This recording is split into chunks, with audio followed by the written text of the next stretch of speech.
Now at 10, this is Fox 61, Connecticut's news station. Thanks for joining us for the Fox 61 News at 10. I'm Brent Harden. And I'm Sarah Sanchez. We're learning new details tonight about the killing of United Healthcare CEO Brian Thompson. The suspect in the murder was arrested in Pennsylvania this morning after a tip from a McDonald's employee. And police quickly arrested Luigi Mangione, and he was arraigned in person. Connor Hansen has more from Midtown Manhattan. A handcuffed Luigi Mangione arrived at the Blair County Courthouse for his arraignment after being arrested Monday morning by police in Altoona, Pennsylvania. He was initially cooperative. He is not now. And so he has been arraigned and transported and will be securely housed. The 26-year-old faces 5 charges in Pennsylvania, including forgery and carrying firearms without a license. According to court documents, the suspect began shaking when asked by police if he's been to New York recently.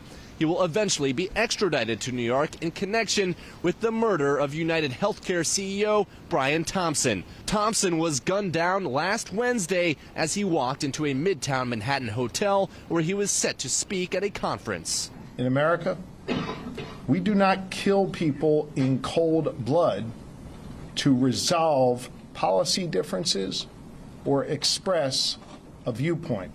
A McDonald's employee tipped off police after noticing the suspect eating there. In the suspect's backpack, police said they found a 3D printed pistol and a black silencer believed to be used in the shooting, as well as cash and a passport. There are also other items of evidentiary value that were located that would assist in this investigation. The suspect did not enter a plea during that court hearing. He's now being held without bail. In New York, Connor Hansen, Fox 61, Connecticut's news station. All right, turning to the weather now. Had a rainy day today, and we are expecting more. Let's check in with meteorologist Deshaun Robinson for a first look at the forecast. Deshaun, are we going to see some more rain tomorrow? No, tomorrow will remain dry, but more rain is on the way for Wednesday, and we could be dealing with 1 to 3 inches of rain on Wednesday.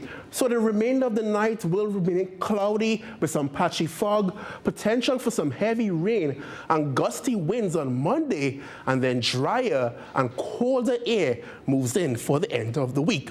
So it's mostly cloudy right now with some patchy fog, and most places today would have picked up about a quarter to about a half an inch of rain. Right now, our temperatures are well above freezing, so no need to worry about any icy spots. We're seeing temperatures in the 40s, and the next 12 hours, again, cloudy skies with our temperatures dropping to the upper 30s for tonight. And again, Tuesday will be a rather dreary and cloudy day. Some morning fog will give way to a rather cloudy afternoon, and we expect our highs to near 42 degrees.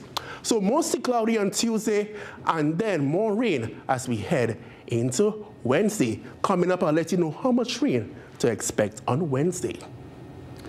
All right, Deshaun, thank you. We have another update tonight on what has been a tumultuous few months for residents displaced from the Concord Hills apartments in Hartford.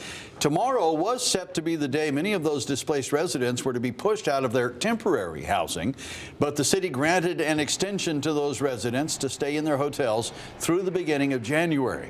And one council member took things further and called on the city to put pressure on the apartment's landlord. But the point is to pile legislation and work and cost upon this landlord, because this landlord is a crook and we want to make his life miserable. And on top of that, we want these apartments to get fixed, which is why I had proposed, frankly, that the city should just go into the building and fix the apartments. Because what are they going to do? Sue us for making their property better? Good. Let them sue us. The point is that we have people, still many of them, without homes, who can't find apartments at the same rent, and who in January are going to have to do something. The landlord had originally told residents and the city the repairs would only take a few weeks, but officials have yet to see considerable progress inside. Trial date's been set for the man accused of killing an Ansonia mother. Jose Morales' trial is expected to start March 18th. Jury selection is set for February 24th. He's accused of killing Christine Holloway in 2019. Holloway's daughter, Vanessa Morales, has been missing since the murder. He's also considered the prime suspect in that child's disappearance. And we have an alert to share out of North Stonington tonight. Law enforcement there says a raccoon has tested positive for rabies. Officials say the raccoon was found on Cedar Drive today. There's no word on any exposures at this point, but people are reminded to never feed or approach any wild or stray animal. The Wallingford Police Department's letting residents know about some temporary phone outages that they'll be experiencing tomorrow. If you have an emergency, 911 will still work, but if you're trying to reach a specific department, you won't be able to call them. Wallingford Police are moving to a new building and they're installing a new phone system. Officials say this interruption will not be long-term and the department will notify residents when it's back up and running again. Leaders in Milford last week voted to allow speed and red light cameras to go up, but before they can actually be installed, the plan has to go before a public hearing and then back to the Board of Aldermen for another vote. And after that vote, the plan goes to the State Department of Transportation for final approval. Fox 61's Kay Pattyfoot talked to Milford residents about their concerns regarding these cameras. Traffic concerns are on a lot of Connecticut residents' minds. Milford Police Commission held a public hearing meeting regarding speed cameras and red light cameras in the city. I've also had the experience of slowing down for a yellow light. Wow, I do that. And I've had people come up behind me, slam on the horn, go around me and give me the finger. So, it's happened more than once. As a resident of that area, you can see the cars flying off the Washington Bridge. You can see them speeding up to get onto the bridge.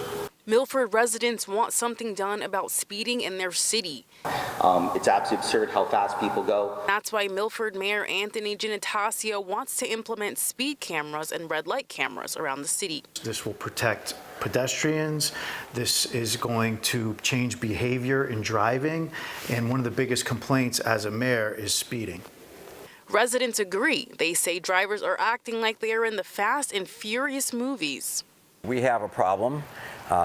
Speeding is rampant. It's happened to me many times where people even approaching a red light have gone right around me, blazed through the red light.